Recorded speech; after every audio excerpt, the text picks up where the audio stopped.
안녕하세요. 이야기 한자 9번째 시간 집에 관한 한자입니다. 자, 집당은 흙으로 단을 쌓아 올려서 그 안에 토지신, 신은 나무에도 신이 있다, 하늘에도 신이 있다. 하늘에 있는 신은 천신, 바다에 있는 신은 바다신, 나무신 있죠. 그래서 토지신, 땅의 신이 살고 있는 곳을 나타내는 것이 바로 집당입니다. 그래서 서당, 옛날에 공부하는 거, 강당, 유일강, 강론한다 할 때, 강의한다 할 때 강당, 명당, 교당. 명당은 사람이 살기에 좋은 걸 명당이라 그러죠. 명당에 묘를 쓰면 자손이 번창한다라는 말도 있고요. 교당은 교회를 가리키는 것입니다. 그다음에 궁궐이죠. 집 궁자예요. 궁궐은 집이 좀 높죠. 1층, 2층, 3층까지 있죠. 옛날에 원시시대에는 아주 옛날에는 사람들이 움집으로 간단하게 지붕 밑에 그냥 사람이 살고 있는 그런 집이었는데요. 집을 1층도 아니고 2층으로 이렇게 집을 지었어요. 굉장히 큰 집이죠. 이거 누가 살았어요? 임금이 사는 집이에요. 그래서 지붕 아래 별재가 2개 있는 집을 그렸으며 움집이 방 한 칸에 기거했던 그 청동기 시절 이 궁궐이라는 것은 큰 지붕 아래 여러 사람이 살고 있는 네모 반듯하게 생긴 방을 여러 개 만들어서 화려하고 웅장한 모습을 보였으므로 궁전, 궁궐, 임금님이 사는 곳 이런 것을 뜻했습니다. 그래서 집 궁자는 궁궐, 임금님이 사는 집 이렇게 생각하면 됩니다. 큰 지붕 아래에 방이 여러 개 있는 네모 반듯한 집이라고 생각하면 되겠습니다. 집궁이 들어가는 한자어는 궁궐, 집궁, 대골골, 동력동, 집궁. 동궁은 왕자님이 사는 집이었고요. 서궁은 주로 이제 왕비들이 사는 곳이었고요. 별궁은 별채 따로 있는 궁이고요. 공주 같은 사람이 사는 곳이고요. 경복궁, 경복궁이 있죠. 빗경, 경치경, 복복, 복을 나래주는 궁이다. 그래서 경복궁 그렇습니다. 이거 궁궐 그림인데요. 숭례문이죠. 궁궐문은 1층, 2층, 3층 높게 지었죠. 왜 높게 지었을까요? 외적이 침입해 오거나 무슨 난리가 났을 때 거기에서 화살을 쏘기도 하고 성문을 닫아버리고 안전하게 임금을 지키기 위해서 관찰하는 곳이죠. 높게 지은 거예요. 그래서 보면 이게 1층, 2층, 3층으로 되어 있죠. 여기는 나무가 있고요. 이게 딱 나무로 둘러싸여서 높게 지은 집. 그래서 높을고라고 합니다. 높게 지은 집을 나타낸 한자인데 집의 뜻은 사라지고 높다 하는 뜻만 남게 되었어요. 그래서 높을고가 들어간 한자어는 고층, 고교, 고위, 고위급 그러죠. 높은 자리에 있는 사람. 등고선. 우리 지도를 보면은 등고선이 나타나죠. 같은 해수면을 기준으로 해서 이렇게 동그랗게 나타나는 것을 이렇게 같은 선으로 나타나는 것을 등고선이라고 합니다. 높은 같은 높이를 이은 선이 등고선입니다.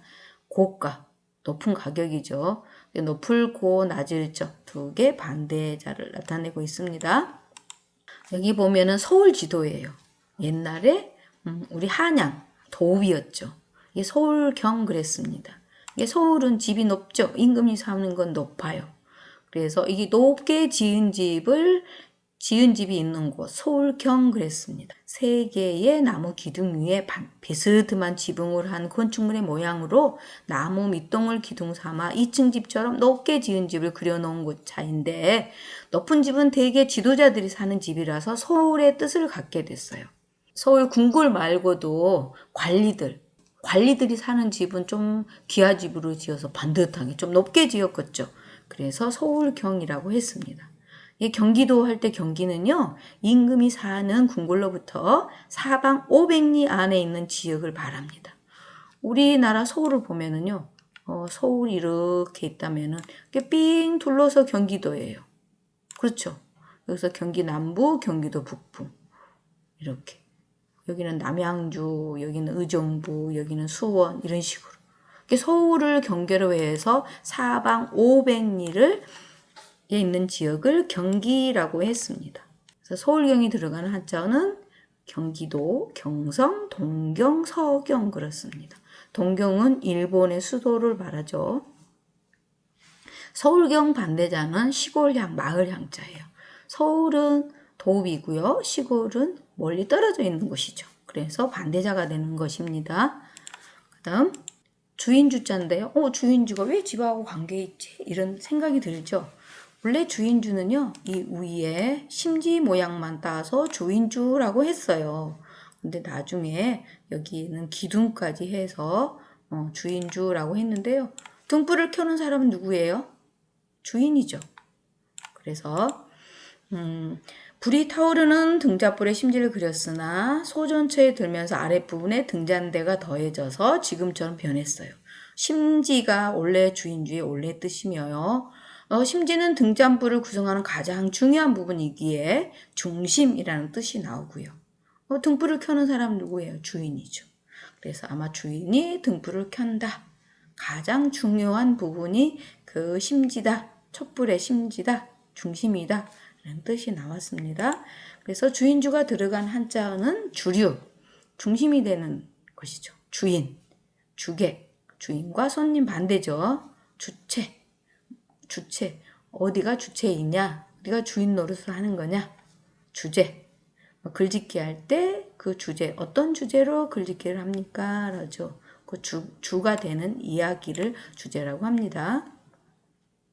자, 주인주하고 뜻이 비슷한 게 아니라 주인주가 들어가는 걸 한번 선생님이 살펴봤더니 살주, 사람 인변에 앞에가 사람이 있죠. 사람이 주인이 되어서 사는 걸 살주라고 그러고요.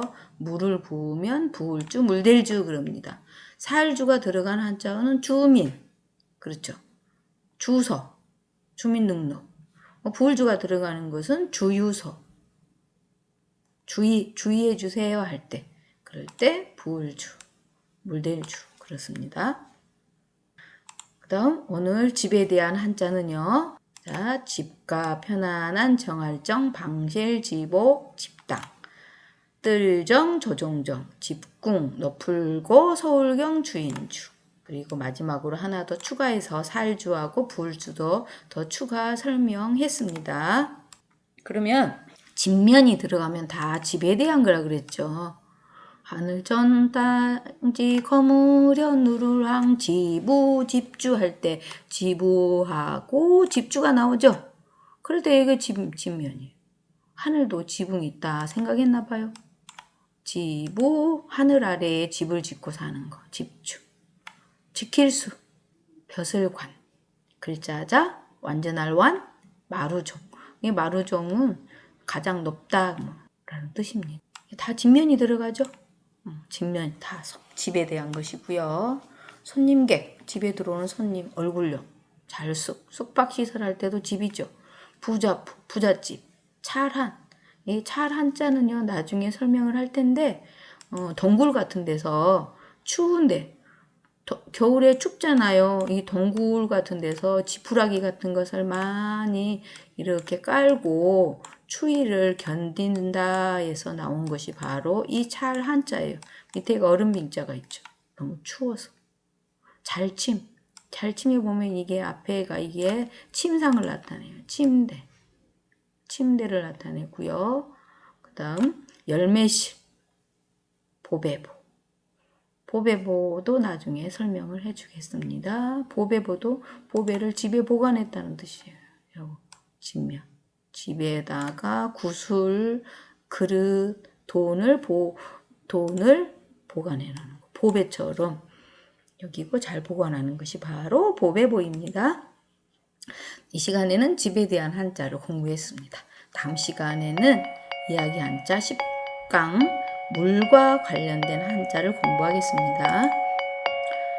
한자는 사물의 모습을 번떠 만든 상형자이기 때문에 머릿속으로 그 이미지를 그려가면 쉽게 공부할 수가 있습니다. 재미있게 쉽게 공부하는 이야기 한자 공부 다음 시간에 또 만나요.